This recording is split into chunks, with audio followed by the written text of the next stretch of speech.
Hello and welcome back to another of the She Is More Than Existing podcast. This is the podcast that is about keeping it real.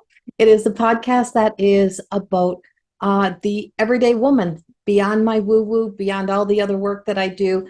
This is a part of my life and a thing that became very close to my heart, and being able to talk and discuss the everyday life beyond the roles that we play, beyond the characters that we are in everyone's stories, that of our own truth, our authenticity. I am the founder and the creator of More Than Existing, or I'm also the author, I guess, of More Than Existing. And I have now published two of my books, and I'm also the author and creator of the Everyday Goddess Oracle cards. And through those journeys, I really truly had to really dive into my humanness. And that is a part of what this podcast really represents. It is the authenticity, the humanness, and finding our true selves and being connected to that. And that we're not here to, always to be aspiring to be something great, is that sometimes we're not so great and we have our good, bad, and our ugly moments. And sometimes some of those ugly moments and sometimes some of those crazy moments can be the funniest things when we stop and we look back at them. And we learn that we can laugh at ourselves and not take the world so personally and not take our own self so personally sometimes. But there is some serious conversations to be had. And some of those serious conversations to be had are those areas of life so where we had to deal with hurt and where we have hurt others, and being honest with that. And a part of taking ownership and responsibility, which was my first book, More Than Existing, was recognizing that not only did others, hurt me, is that I unintentionally hurt other people as well along the way, because we just don't know. And we're all just trying to exist until we awaken to realize that we're here to more than exist. When we become conscious of our behavior, of our patterns, of what we make acceptable, of those vices that we allow to flow into our virtues. So today I'm going to be talking about a subject that is a little touchy for some, and many will still be going, "Oh, that's not me. I would never do that." But when you stop and you look at your life and you look back into your life and you look at the things these situations you have been in, sometimes you'll recognize, I did do that. Not intentional, but I did do that. We all play out these archetypal roles in our life. So we're going to talk about that today. We're going to enter that arena and have that conversation. So bear with me as we step into this journey of She Is More Than Existing. And the more that we discover about ourselves and the more honest we are with ourselves, is that the more that we can truly, open ourselves up, open our hearts and open our minds and gain new perspectives. And the kinder we are to ourselves, the kinder we are to others. So for many of you who don't really know my background and know where I've come from in my world, is that from the age of 18 until my late 40s, so over 30 years, I was in the beauty industry. I worked behind the chair. I worked in the aesthetics room. I am a master colorist, advanced hairstylist, and advanced esthetician. And those were things that I love to do. And I spent so much of my life helping women, be beautiful from the outside, from the outside in. And now I work on helping women be beautiful from the inside out. My health took me out of the industry that I loved. But in the meantime, I had been on a long journey of self-discovery and really truly becoming a part of my authenticity and who I was at the core of my own self. And one of those was a born healer medium, in my indigenous culture, and who I am as a passed down generational healer. And that just began to awaken. But it was my low moment in life that really truly brought me to my knees. And in humility, I discovered grace. I discovered the ability to be able to show myself mercy and learn how to be kind to myself.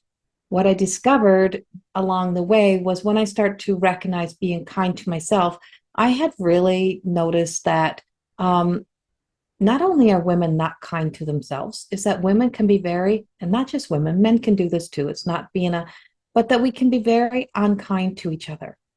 And I did bear witness to that within my industry.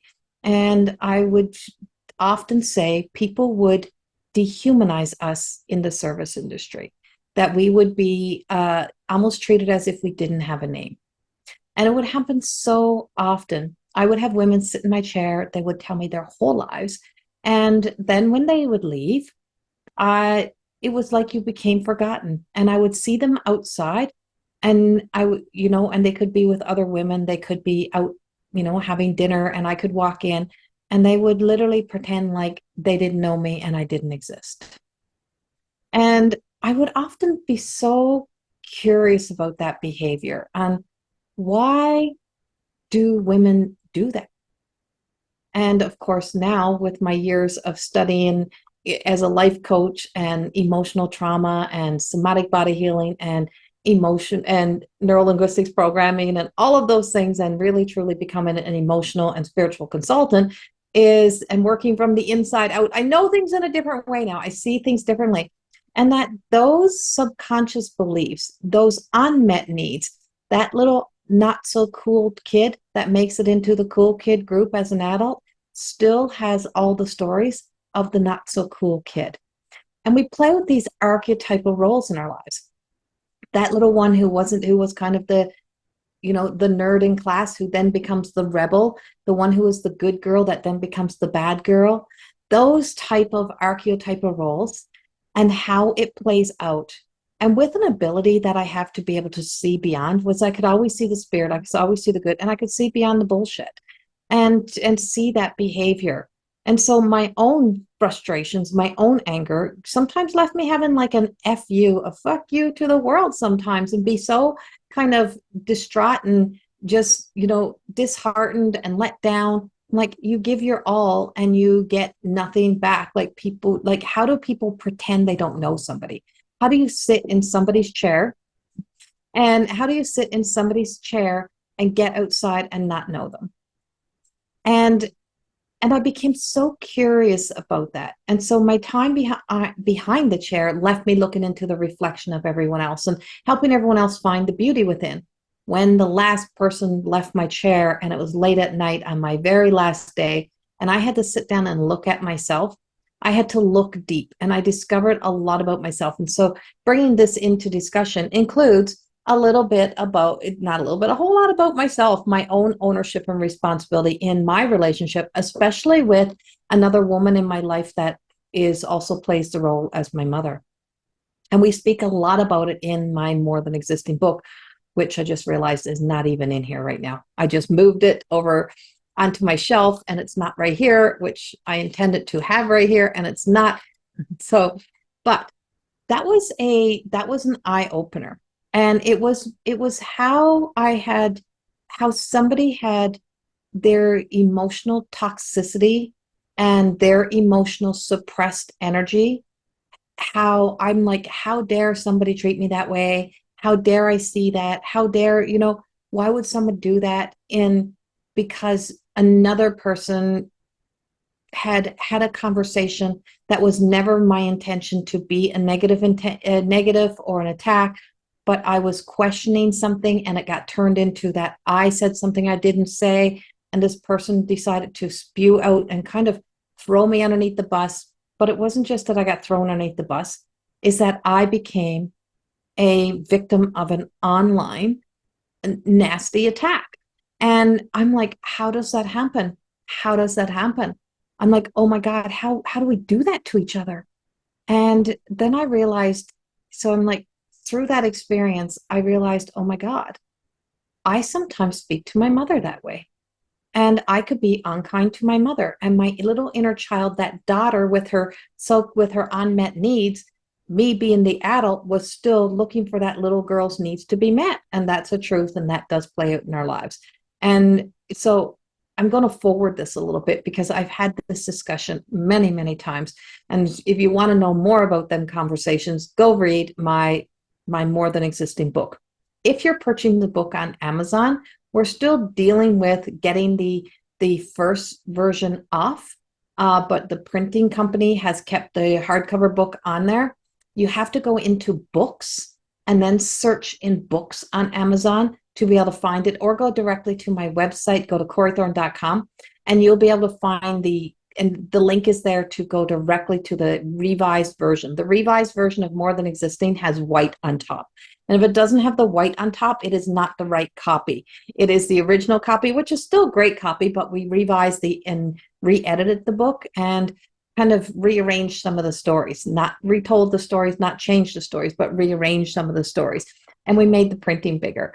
And so the book has been revised and placed back out again. And you can get that book on Amazon. But if you want to know more of that story.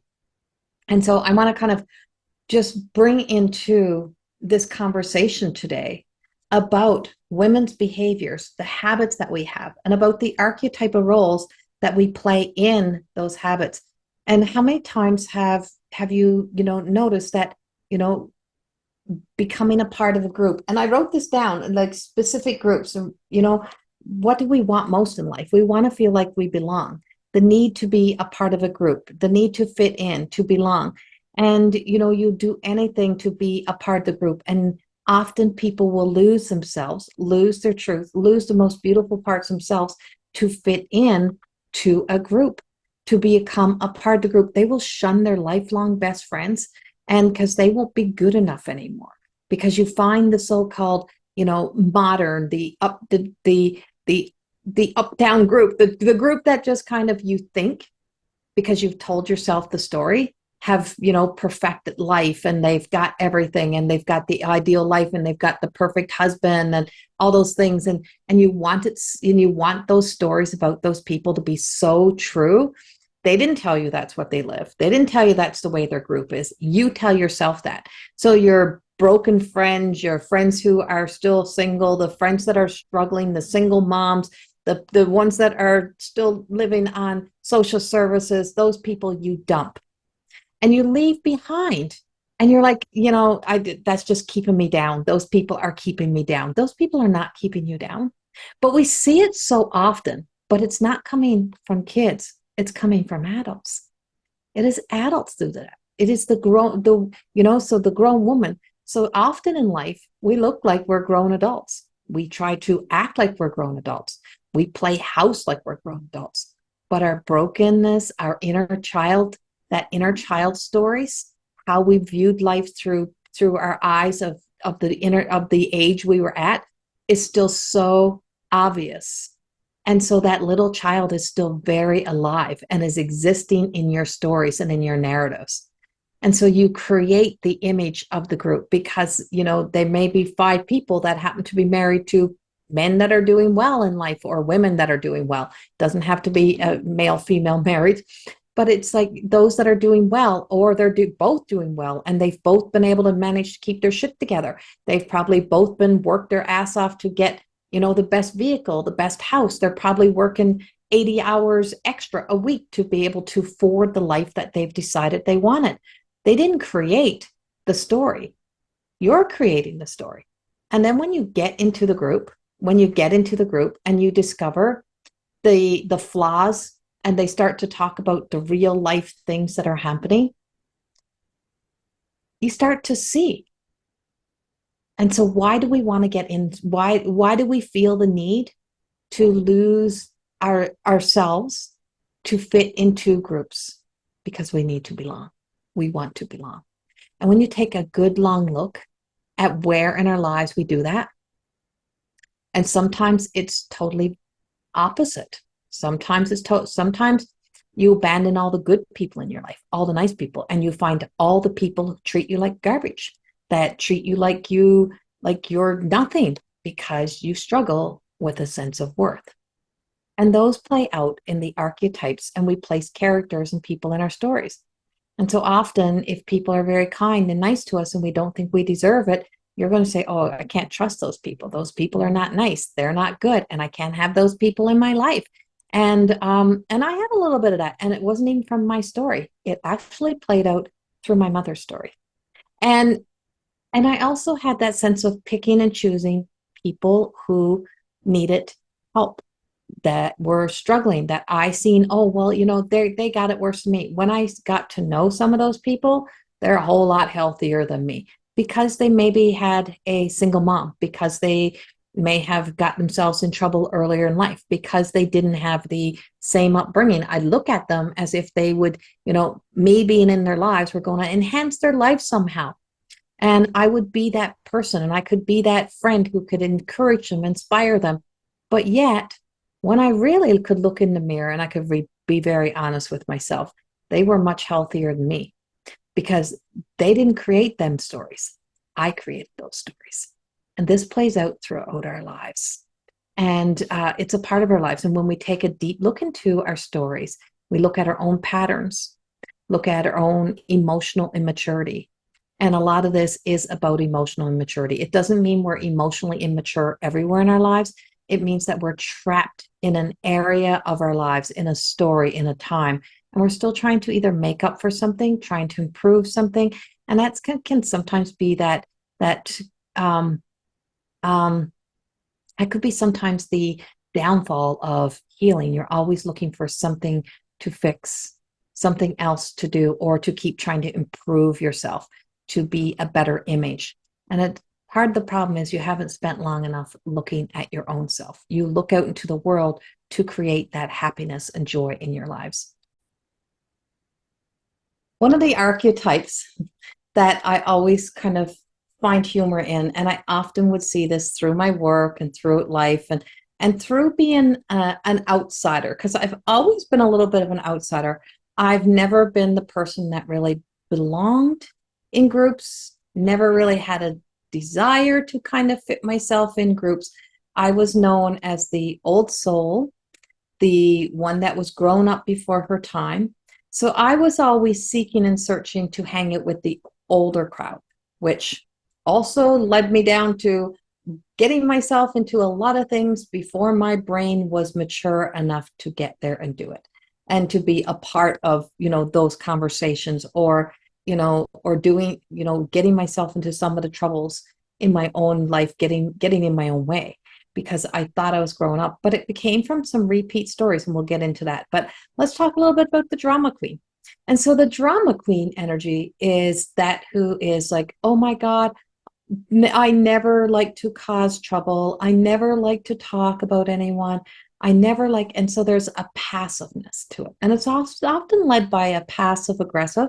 And it's that sense of never want to stir up trouble, but yet always seems to be in the midst of something, always got some sort of drama going on, always seems to be somebody else's problem, somebody else's fault, causing it. There's always a hint of innocence to it. It's like, oh, I don't know how that happened, but tends to be the one who will stir the pot, tends to be the one that says, oh, you know what happened, you know what they said, instead of not saying nothing at all. If you are told something that can be harmful, why do we let it go any further? And the words that come from somebody else's mouth, repeated through your mouth, is your words. It is not somebody else's. So I always say, if I want to know something, if I want to know truth, I will normally go to the person who said it and ask, rather than assumption, or rather than listening. And so this drama queen energy, when we look at it, they hate drama, but always in drama, always a part of it. How many people in your life like that? Maybe you are the one like that. And when you start to look at yourself and you look in deep, you realize, oh shit, I do that. I do kind of become a part of that. Why am I engaged in that? It's about attention. And it's about sometimes getting the thrill out of it. It is getting people to react and respond. So you're often pulling people in to situations. Often it's about pulling and getting people to engage in those things. It's like, oh, come on, let's just go do it. Oh, let's just go buy this. Let's just go take part in this. And then they're not always so brave on the other side. And then they're like, oh, I don't know how that happened. I don't know why.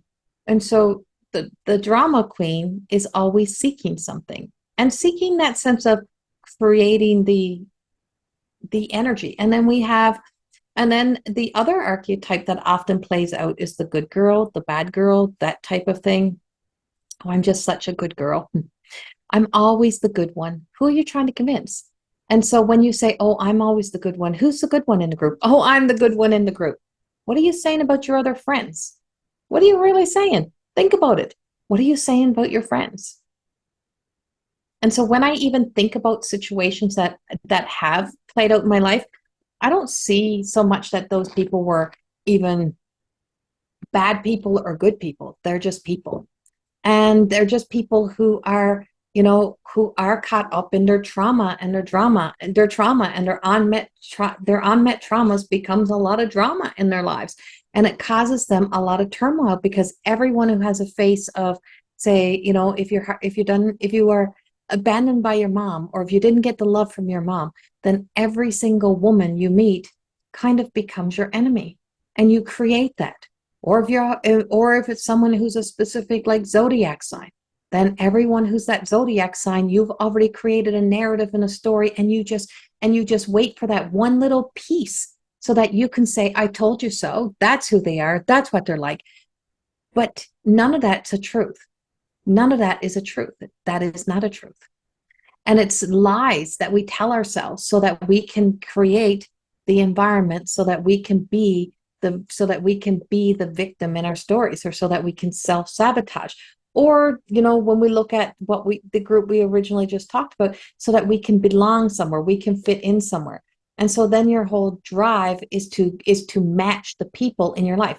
If they have that kind of vehicle, if everyone drives that, then I have to. And so it usually starts with the one who gets the vehicle, and then everyone else has to get the vehicle. And so everyone has to drive that kind of vehicle. Everyone has to wear that. It's like following the Kardashians. Sorry, Kardashians, nothing against them, not a thing in the world. But when you mimic and mock, when you look in, you're like, I want to be like that. And so what are you seeing? So you want to be like that. Have you seen what's on the other side of the image? You've seen the rest of the life and trying to keep up to that image. You know how much work, effort, money, how many times, projects may fail, how many times you got to begin again, you know how many tears they may shed, you know how many pitfalls are in that. You don't see that because all you see is a specific image. And that becomes the drive to get to that place. And so I would say be careful what you wish for. Be careful what be very aware of what you're allowing yourself to see. And because the eyes lie, what you think you're seeing is not always the truth at all. What you're reading doesn't mean it's a truth. And so I had to be very, very cautious and conscious of my own writings, and whose story was it, and whose story was I existing in, and where it came from. And so we all play a role. And so I took responsibility for the role that I played in all areas of my life. And that wasn't so pretty all the time, but I recognized the emotional immaturity, the spiritual immaturity, the unhealed hurts and the wounds, or that sense of always trying to, help others be better and live a better life. But in the meantime, that wasn't my job. It wasn't my job to make sure somebody stayed on, the path towards a goal or dream. That's somebody else's job. It's not mine. I wasn't there to be that. I'm not there to be everyone's mother. And that was kind of the confusion that we had in a relationship with me and my mother. She treated me like I was her sister. I was always told, and I heard it over and over, you're the mother, and you're the mother to everyone.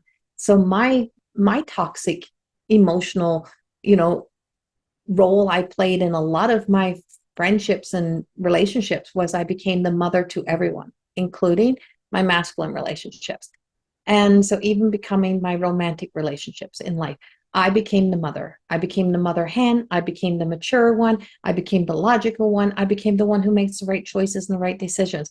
But in the same breath, I was the one who also questioned things. And when I questioned things, sometimes I wasn't always thinking about how others would take it, respond to it, or how they would turn it around. And so if someone is in a shitty mood, if somebody is in a depressed state, if somebody is angry at the world, they're going to repeat your story, not from inspiration, but from an angry view. And they're going to make it sound like you are attacking. And that's nothing of what ever sometimes you're intending. And those conversations are hard to often have, and it's sometimes hard to see until you start to emotionally and spiritually evolve. We also have like that instigator energy, and the instigator often, and I see this so often in sometimes when I put a group of women together, and you'll always get that little one in between that kind of wants to fit in and belong, and they'll normally place themselves between two really big personalities or two rebels, and they will get those two kind of bouncing back and forth off each other or kind of feeding off each other's energy. And then they'll sit back and go, oh, did I, oh, that's just too much for me. I can't be part of that. But they instigated, they rose that energy. They got this little group to become, they got them to step up in their character role to play out. And then they step back because they don't want to get themselves in trouble. They never want to get in trouble. They will never get themselves in trouble. And but they instigate everyone else to get themselves in trouble. And it's so interesting to watch and to experience this by looking in. And the more that you recognize this, and the more that we see, women's behavioral patterns and habits, I mean, and it happens in men too, but I'm not talking about men. I'm not a man. I'm a woman. And so I don't know how a man behaves because I'm not a man. I can tell you that we have a lot of similarities and there's a lot of, subconscious beliefs and things that we carry through. But in the energy of a woman, that the way women, the stories women carry through, the unhealed, the traumatic experiences, whether it may have been traumatic to a child, but as an adult, you may look back and go, well, that really wasn't that traumatic, but to a child it was. But you've carried the energy of it, you've carried the story of it, you've carried the hurt of it all the way into adulthood. And so that's where the emotional immaturity is where we have our blocks, is where there's obstacles in the way that keeps us from being able to be in healthy relationships. And so some of those behaviors and some of those habits and patterns is played out when we look at it. We can see it more clearly when we look at it as characters, as the archetypal role, as the good girl, the bad girl, as we look at it as the daughter, the mother energy, as we look at it as the crone energy, when we look at it as the guardian, the protector, the pleaser, the fixer, all of those things we start to see, or that playing out the queen, the princess. If a little girl has been told her whole life, oh, she's such a princess, she's daddy's little princess, she's daddy's little girl, then you're setting her up for failure and disappointment, because you're going to expect every man to treat her that way. And then when they can't keep that up because they're not daddy and you're not the little princess, you're now a grown-ass woman, then you find yourself in more and more toxic relationships because you have a lot of expectations. So between creating stories and expectations and living in the past, we build a lot of emotional toxicity around us, and we have a lot of underdeveloped spiritual aspects of ourselves, because that aspect plays out in the personality and the identity that you're creating of what you're living from. Because you create the false confidence, you create the narrative, you create the story, you start chasing the unrealistic, you chase what is not true. And so when we get honest with ourselves and we look in, and I see it's, when I would see this in groups, and I'd see that one person in the group who would be like, oh yeah, when, I'm going to go get this and I'm going to go get that. And it's like, my house is not good enough and this is not good enough, and telling me every price tag they've paid for everything and all of those things. And I'm like, oh, this makes me sad. Not a judgment, but it actually makes me sad, because you can't see your worth. You're still trying to be enough. And you're still looking in from maybe the groups and the clans and the clicky little energy that would have tied into high school. And sometimes that same cliquish kind of behavior does play out in adults. And likeness sticks together sometimes. And it's very common, especially in places where people have never ever left their hometown. And as an outsider and someone who has kind of never grew up in my town, left it, left my favorite hometown, moved to another hometown, graduated there, but because you weren't born into it, or you weren't an infant when you went in, it's very hard to fit in and to belong sometimes. Whereas if you go to kindergarten, grade 12, and you go to college together, you have this commonality, you have these threads, you have these bonds. To be an outsider is very hard, and sometimes to be allowed in, to be invited in, you could have the kindness of people, but because you don't have the history, it's hard to really belong. It's the same thing as, me returning home, meeting up with some of my old friends, and you just get into conversation, you're laughing, you're joking, you're talking about the old times, and then could be standing with you the one friend who's, yeah, don't really mean nothing to me. It doesn't resonate, but they're just listening. They're just there. So there's so many different aspects and so many different ways that this all plays out. But my quest and my why to this is for us to really truly start to look at, to open up our eyes, open up our hearts, to let ourselves look in with different perspectives at the role that we play, what our real truth is, to be honest with ourselves. What am I seeking? What am I searching? Why do I do that? Why do I engage in that? Why do I repeat something? If a friend is just venting, if somebody is just venting and they're just having a really hard days and they just need to get something out, why feel the need to take that conversation any further? Should that conversation not end right there? That is true. That is truly letting a story end. When we say we don't want to hurt anybody, I would never want to hurt anyone, then why would we tell someone the hurtful things? If you really didn't want to hurt somebody, why would you tell them hurtful things that may have come from somebody else, may have not even been intended to be hurtful, may have come out in a shitty moment, may have been in a crappy mood, whatever it is? Why let it go any further? Why do we think that doing the right thing is to repeat that? Why do we think hurting somebody in any way by repeating a narrative in a story is going to, back to somebody, is going to help them? If we say we don't like gossip, why would we repeat it? And so there's just so many things for us to look at. And I really want you to explore this and look at this and ask yourself about your own, looking at your own whys, looking at your own groups, look at some of the things that you do yourself and take a deeper look, breathe into it and notice it, because it is time for us to really, truly start making some changes.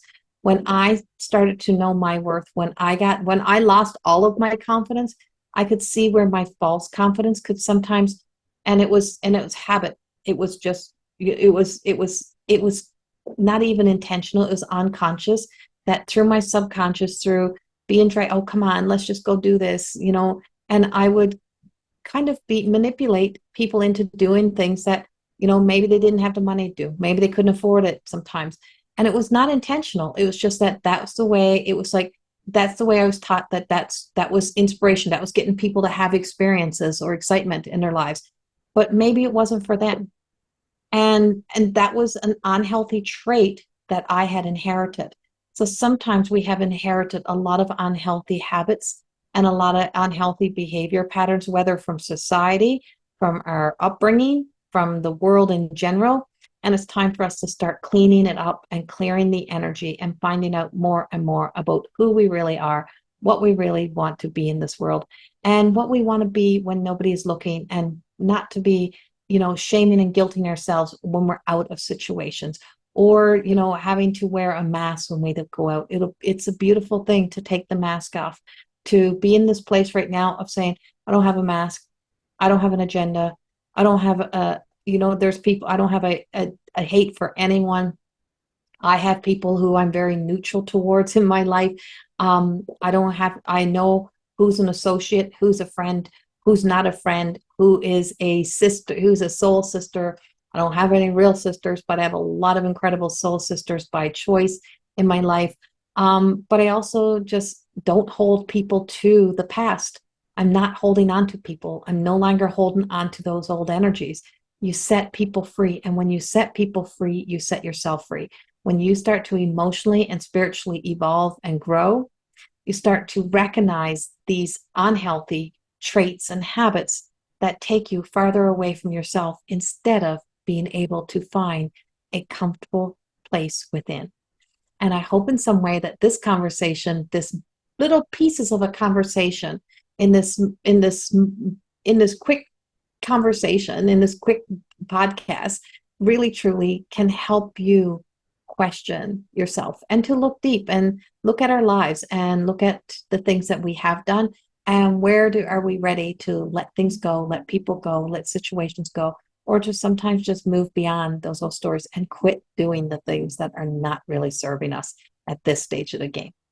Much, much love. And if you love these podcasts, there's many more. Go in and take a listen and subscribe. Please subscribe. You can also donate to my cause as this stuff does not get me paid. And if you would like for me to be able to make more of this work, then please donate to my PayPal, leave me a coffee.